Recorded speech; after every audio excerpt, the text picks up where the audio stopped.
नमस्ते भारत में खबरों का सिलसिला लगातार जारी है और इस बुलेटिन में बात उस आंदोलन की जिसके शोले तो जरूर शांत हुए हैं लेकिन चिंगारी नहीं बुझी है। अब इस आग में राजनीति की भी एंट्री हो चुकी है। आरआरबी एनटीपीसी परीक्षा के नतीजों को लेकर आज छात्रों ने बिहार बंद का ऐलान किया तो बिहार के ज्यादातर विपक्षी दलों ने बंद को अपना समर्थन दे दिया। यानी इस मुद्दे को लेकर आज का दिन और भी संवेदनशील रहेगा। दूसरी ओर पुलिस ने हिंसा को लेकर जांच तेज कर दी है। इस मामले में बिहार के कुछ कोचिंग सेंटर्स का नाम आ रहा है जिसमें मशहूर खान सर भी शामिल हैं। पुलिस अब इनके रोल की जांच कर रही है, लेकिन सवाल यह है कि क्या सिर्फ कोचिंग सेंटर के भड़काने पर ही छात्र भड़के या कुछ और भी कारण है।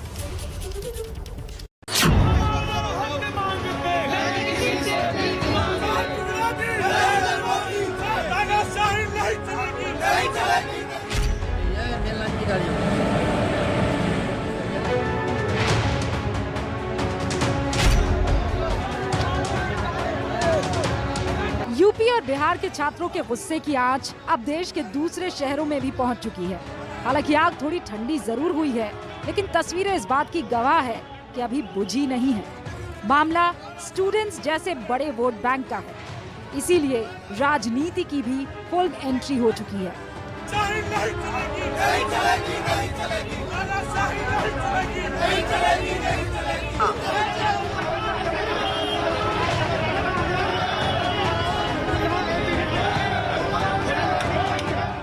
एक तरफ बिहार की आग दिल्ली तक पहुंच गई है तो दूसरी ओर बिहार में इस आग को चिंगारी देने वालों के खिलाफ पुलिस ने कार्रवाई शुरू कर दी है।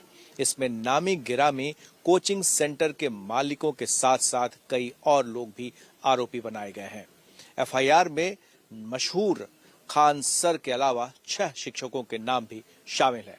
इन पर बच्चों को भड़काने का आरोप लगा है। मशहूर कोचिंग संचालक खान सर पर शिकंजा कसा है। एक वीडियो से कसा है ये शिकंजा। इसे पुलिस छात्रों को भड़काने वाला हथकंडा मान रही है। इसके बाद भी नहीं मानेंगे लोग तो ये है फिजिकल प्रोटेस्ट। रेलवे बंद होगा। आप सब लोग को ट्विटर पे 18 तारीख से तो आज से ट्वीट करते रहना है। ट्वीट में कमी नहीं करते रहना है यहाँ पे। और 1 वीक टोटल 1 वीक ट्वीट करना है। इतना याद रखिएगा, मंत्री जी जो हैं अश्विनी वैष्णव सर ये फेवर में है, लेकिन जब तक ट्वीट नहीं करेंगे इनका कोई असर नहीं पड़ने वाला। इतना याद रखिएगा। पुलिस का कहना है कि ऐसे वीडियो सबूत और हिंसक प्रदर्शन कर रहे पकड़े गए छात्रों के बयान के आधार पर उन्होंने कोचिंग संचालकों के खिलाफ मुकदमा दर्ज किया है। पुलिस के मुताबिक पकड़े गए छात्रों ने बताया कि उन्हें कोचिंग संस्थानों के संचालकों ने प्रदर्शन के लिए भेजा था, जिसमें पहला नाम खान सर का है।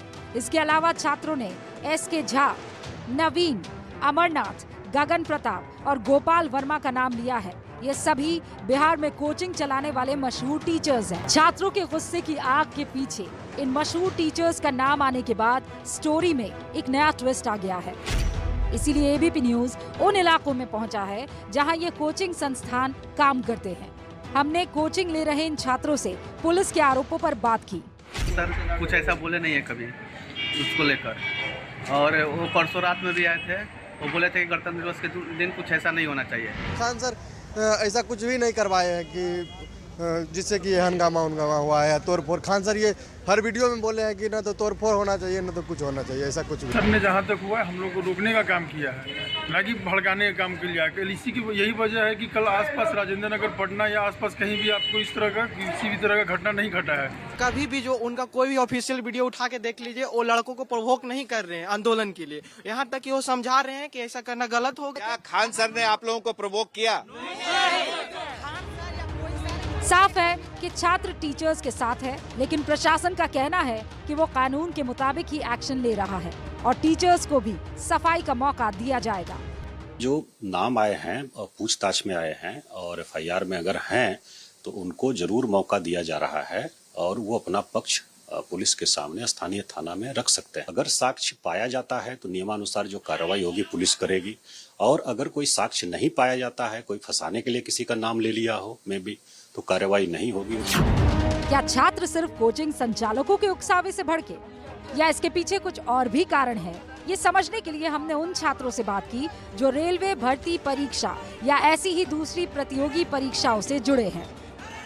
लगभग 5 से 6 हज़ार पद खाली हैं और उसमें हम लोग मेरिट में भी आ रहे हैं। उसके बाद सरकार जो है उस भर्ती को पूरा नहीं कर रही है। मैंने 69,000 शिक्षक भर्ती जो उत्तर प्रदेश की सरकार ने किया है उसको भी हमने दिया और क्वालिफाई किया, और क्या उसके बावजूद भी हमारा सिलेक्शन सरकार की गलत नीतियों की वजह से नहीं हो पाया। एक वैकेंसी आता है और उसको 5 साल में क्लियर किया जाता है, ऐसा क्यों? ये जो चुनाव हो रहा है ना, अगर किसी नेता को बोलिए कि एक बार जो चुनाव हुआ इसमें आपका जीत तय नहीं हुआ, ये आपका प्री हुआ, आप एक बार फिर से मेंस दीजिए, फिर से मेंस चलेगा।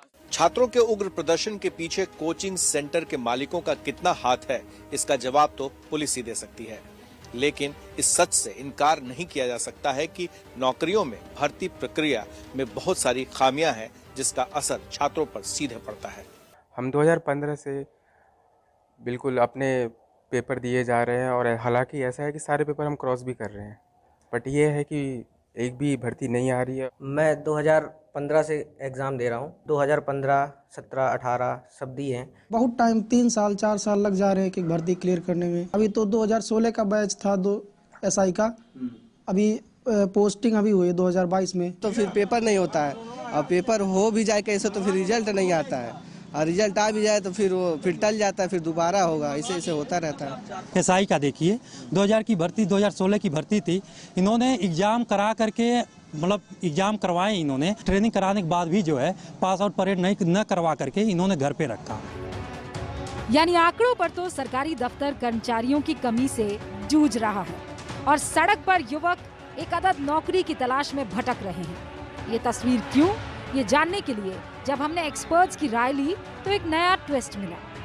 गवर्नमेंट ने फिर से एक बार रिव्यू लेना चाहिए कि जो पोस्ट की जरूरत ही नहीं है वो पोस्ट अबॉलिश करना देना चाहिए, लेकिन जो पोस्ट रखे है वो पोस्ट में एक भी दिन वो वैकेंट नहीं रहेगी, ऐसे तरह का उनको पॉलिसी डिसीजन लेना चाहिए और उस तरह से फिर आगे रिक्रूटमेंट करनी चाहिए। यानी समस्या सिर्फ बेरोजगारी और भर्ती प्रक्रिया में देरी की नहीं है, बल्कि समस्या ये भी है कि सरकारी दफ्तरों में रिक्त पद और काम की जरूरत का रैशनलाइजेशन नहीं हुआ है।